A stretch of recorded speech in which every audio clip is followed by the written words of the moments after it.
Olá, meu nome é Durval, nós vamos falar hoje sobre Comissão da Verdade, Decreto 8243 e Intervenção Militar. Nós vamos começar aqui pela Comissão da Verdade, tá? Eu vou provar a vocês que é a Comissão da Inverdade. Por exemplo, no governo militar, que foram 21 anos, nós tivemos 339 mortes diretamente relacionadas contra o comunismo. Governo contra os comunistas, tá? Desses 339, nós temos que 120 foram vítimas do terrorismo, vítimas inocentes, e 219 vítimas do governo, ou seja, o governo combatia os comunistas e vitimaram-se 219 comunistas. Essas 120 pessoas aqui foram vítimas dos comunistas, como assalto a banco, bomba. Então, desses 120 aqui, creio que apenas 2 ou 3 sejam do Estado, o resto são vítimas inocentes.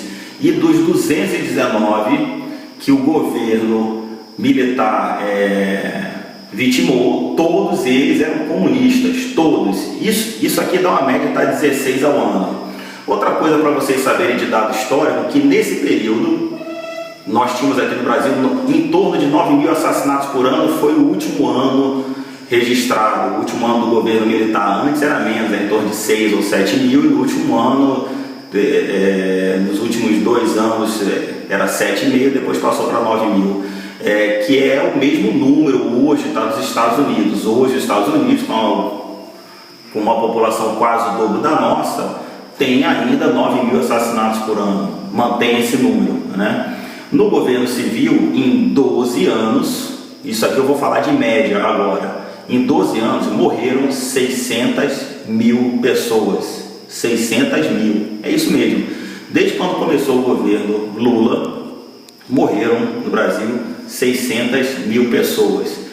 Isso aqui, em 12 anos, vejam bem, o governo militar 21 anos, 339 vítimas do combate ao comunismo, e agora no governo civil em 12 anos 600 mil. Isso dá 1.800 vezes as vítimas do combate contra o comunismo. Isso dá uma média de 50 mil assassinatos por ano. Isso é média, porque nesse último ano agora já está em torno de 60 mil. Isso dá aproximadamente 4.200 por mês.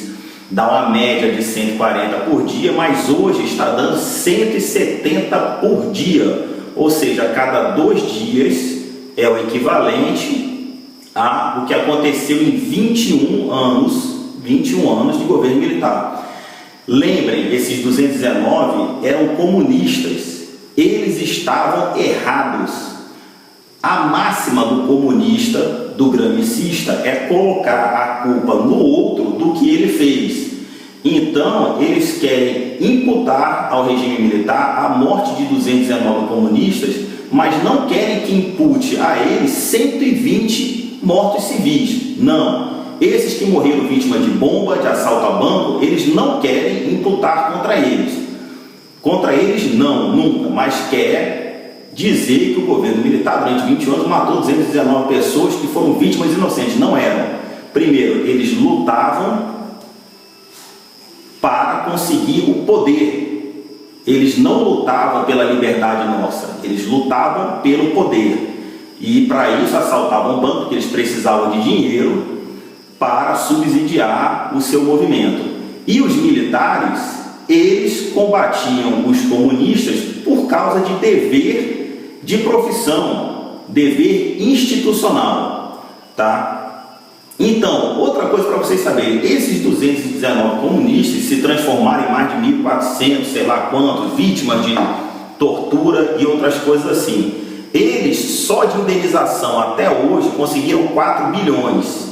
Se nós formos olhar por outro lado, com as vítimas hoje, que hoje só morrem inocentes, nós deveríamos multiplicar isso por 1.800, que daria 7,2 trilhões se nós fôssemos indenizar hoje as vítimas inocentes da violência. Eu quero que vocês entendam aqui o seguinte, isso aqui é um quadro comparativo.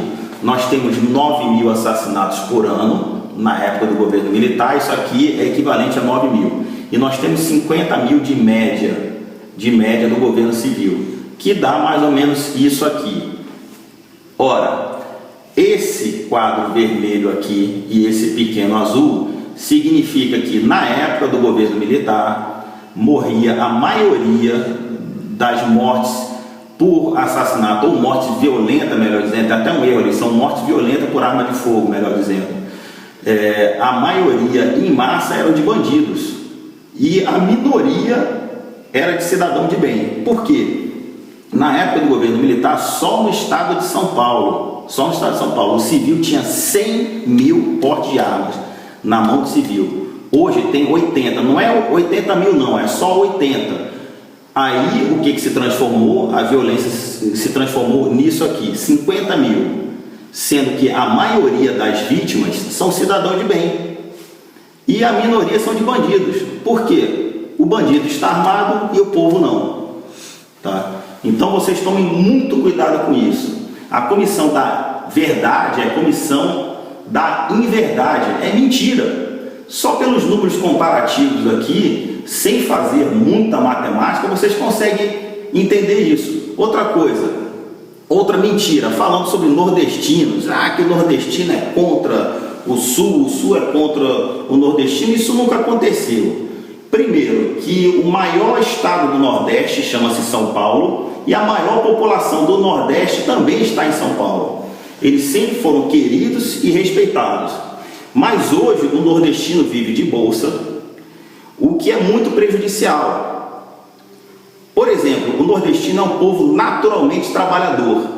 Então, todos se mobilizaram para trabalhar no PAC. O governo mobilizou toda a população nordestina para trabalhar no PAC durante alguns meses. Então o nordestino se sentiu desmoralizado, porque foi para trabalhar no PAC e as obras do PAC só aconteceram no Exército. Então o nordestino, ele não gosta também do governo. Eu vou mostrar aqui o porquê. Então, entendo aqui esse problema do PAC. Todo mundo se mobilizou para trabalhar e o PAC simplesmente não aconteceu, só aconteceram as obras do Exército. Em Petrolina, teve um comício agora da Dilma. Eu tenho amigos lá em Petrolina, amigos e amigas de Petrolina. Eles disseram que nunca viram tanta gente que não é de Petrolina em Petrolina. E tem na internet várias filmagens, mais de 100 ônibus se deslocaram para Petrolina, cada pessoa recebendo R$50 e mais um vale-lanche, outras coisas assim, para ir lá bater palminha para a Dilma, porque ninguém, de graça, ninguém vai bater palminha para ela, para o PT, para o PSOL, ninguém vai fazer isso não, bicho. Ninguém quer PCdoB, ninguém quer. Porque o nordestino, ele é inteligente, ele sabe que pelo fato da bolsa estar muito grande e não ter trabalho, a violência aumentou, porque os jovens não têm nada o que fazer. As drogas, bebidas e desemprego, tudo isso está matando o jovem nordestino. Então, eles não querem viver de bolsa, eles querem viver de trabalho, tá? E existe uma descompensação aqui, existe uma falta de compensação entre bolsa e trabalho. O bolsa nunca pode se equivaler ao mesmo valor do salário mínimo, tem que ser um pouco menor. A solução seria o salário mínimo aumentar agora, depois, para corrigir e manter a bolsa no valor fixo, e tem que aumentar o valor do salário mínimo para compensar trabalhar em vez de ficar somente em bolsa. Por isso, o nordestino não votam na Dilma, só com urna fraudada, não tem jeito. Outra mentira aqui, censura. No governo militar, a censura era para proteger a idade do cidadão e não poderia aparecer na TV, em jornais, revistas, ideologias comunistas. No governo civil, gramicista, comunista, socialista, é sexo a qualquer hora, ou seja, as crianças ficam vendo coisas absurdas na TV, violência, desmoralização, gramicismo puro. Mas entendam, depois que o Estado comunista tomar o poder, só vai aparecer na TV o Estado, só. Como lá em Cuba só aparece Fidel Castro, como na Venezuela só aparecia o nosso querido Chaves, né? E era assim que funciona.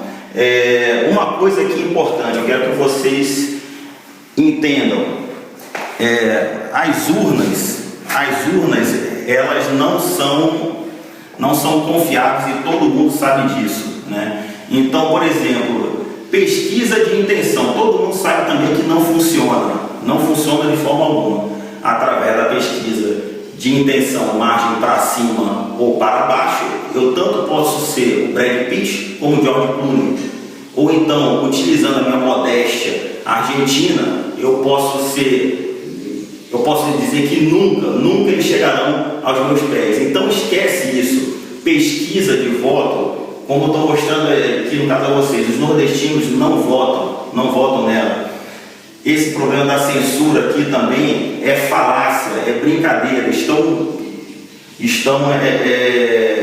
distorcendo a verdade. Esses gráficos aqui vocês podem consultar até no STJ para saber essas quantidades aqui de pessoas mortas. Eu vou falar aqui um pouquinho sobre PNDH3 e o decreto 8243. PNDH3 foi um decreto assinado pelo Lula no apagar das luzes de 2009, em dezembro de 2009, né? É um decreto altamente maligno. Olha só o que o Lula assinou e depois ele disse: eu não li nada, isso aqui é coisa maligna.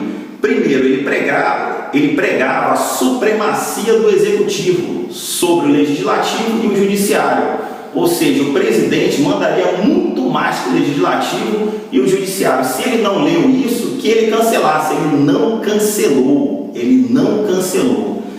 Desvincular as forças armadas, as forças auxiliares das forças armadas, ou seja, ele queria retirar a polícia militar, deixar de ser uma reserva das forças armadas e passar para o comando único do presidente, ou seja, não teria mais essa subordinação e passaria a ficar na mão do presidente, assim como é na Venezuela. Ele queria acabar com o direito à propriedade. Quer, porque isso aqui está valendo, tá? Direito à propriedade. Você, se alguém invadisse a sua casa, você não poderia chamar a polícia e nem atirar na pessoa. Aliás, se alguém invadir a sua casa, é assim, porque isso aqui está valendo, tá? Você teria que discutir com o chefe do MST. Tu não pode chamar a polícia, nem tirar a pessoa de dentro da sua casa com arma, não. Você tem que chamar o representante do MST para discutir isso. Proibição de símbolos religiosos. Eu coloquei isso aqui, mas eu não lembro se é na PNDH3, mas salvo engano é. Queria também um plebiscito. Isso tudo aqui foi em dezembro de 2009. O Lula assinou. Aí a Dilma assinou o decreto 8243, que é filho do PNDH3, que é o direito à propriedade, que ela, vamos dizer assim, ela foi mais detalhada, que isso já tem na PNDH3. É um decreto maligno, é para destruir o país. Então o Lula não tem nada de burro, não tem nada de que eu não li, isso não existe. Eu vou dar um exemplos aqui, tá, de gramicismo ou de gramichismo, Antônio Gramsci.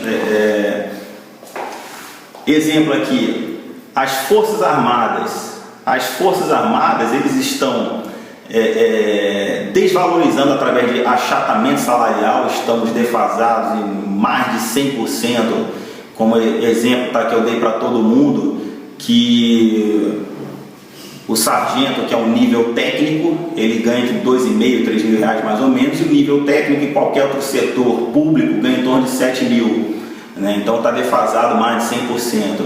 Eles querem desmoralizar a instituição de maior credibilidade do país. Por que eles fazem isso? Desmoralizar a instituição de maior credibilidade do povo, porque é a única arma do povo contra o comunismo. Então, por isso que eles fizeram a Comissão da Verdade, para atacar fortemente os militares, para que o povo comece a criar um sentimento negativo, sem perceber, mas mesmo assim atacando as Forças Armadas brasileiras, nós continuamos sendo a instituição de maior credibilidade do país, tá?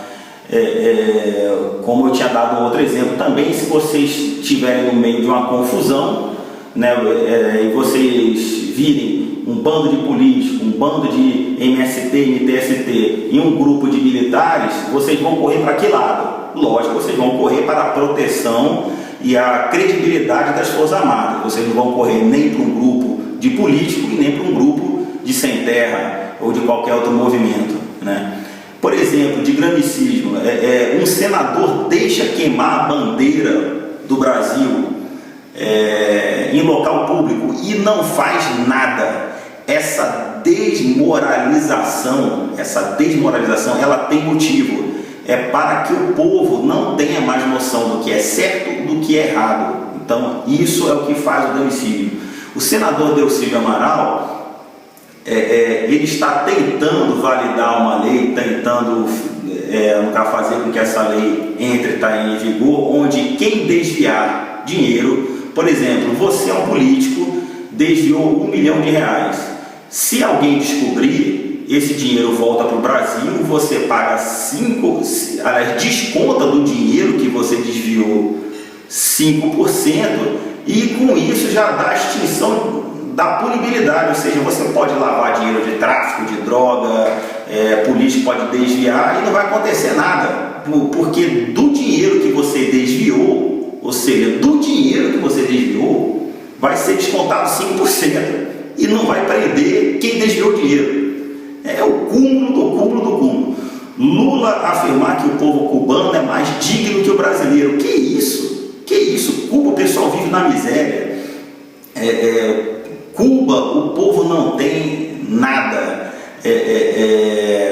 Aí Lula faz disso vitimismo, né? Diz que lá ninguém tem nada por causa do cerco americano. Não, lá ninguém tem nada por causa que a família Castro quer que o povo viva na miséria para trabalhar para eles. É assim que funciona o comunismo. Então Lula quer fazer a mesma coisa aqui, quer fazer com que o povo tenha nada e com isso o povo fique dependendo sempre da família Castro, aqui da família Lula, tá? Colocar em risco a soberania nacional. Acorda, gente, acorda. Colocar em risco a soberania nacional e o povo, com militares dentro do programa Mais Médicos, além deles não fazer a prova do revalida. A gente não sabe se aquilo é médico, a gente sabe que tem militares, e isso está colocando a vida de vocês em risco. Você não sabe se aquilo é médico e tem militar. Você está sendo tratado por uma pessoa que não fez uma prova para dizer se ele é médico ou não, que é a prova do revalida. Tá? Então a saúde pública está em risco. Eles são criminosos, eles deveriam ser presos. Tá? Colocar o povo contra o povo, isso aqui é uma máxima do comunismo. Colocar nordestino contra sulista, sulista contra nortista, ou o que for. Colocar o povo contra as Forças Armadas, sabendo que as Forças Armadas é a única arma, é a última fronteira entre o comunismo e o povo. Só para reforçar aqui, como eu falei no outro vídeo, as Forças Armadas, os oficiais e praças de Forças Armadas e de Forças Auxiliares, nunca eles vão atirar contra o povo, porque não faz parte da grade curricular dele isso. Então eles não vão atirar contra o povo de bem. Atiram contra bandidos, desordeiros que colocam a vida de outras pessoas em risco. Só se tiver a vida de outra pessoa em risco eles fazem isso. Se eles comprarem um coronel da Polícia Militar ou um general, que eu acho muitíssimo difícil isso acontecer, esse coronel ou esse, no caso general, que eu acho que eles não vão conseguir comprar, nunca também vão conseguir fazer com que a sua tropa atire contra o povo. Então não tem saída, não tem saída. As Forças Armadas e as Forças Auxiliares é a última fronteira entre o povo e o comunismo. Políticos contra o povo, isso aqui é uma coisa normal. Por exemplo, eles não se valorizam e nos representam.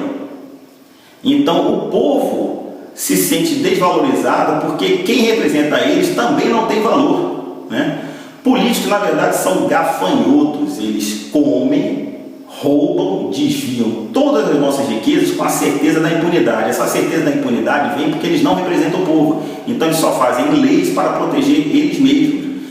Exemplo, o Foro de São Paulo, a Lei 9.096, né? Essa lei brasileira diz que, no seu artigo 5º, que partidos políticos filiados ou subordinados a organismos ou instituições internacionais têm que ter o seu registro cassado. Então, no Brasil, nem deveria ter eleições está esse ano, para Dilma, para a Marina, para o Aécio sim, poderia ter, Aécio, Levi Fidelis, aqueles outros lá poderia ter, Pastor Everaldo, mas Dilma não poderia. Então, Lula e Dilma, eles desviaram recursos públicos e não foram presos.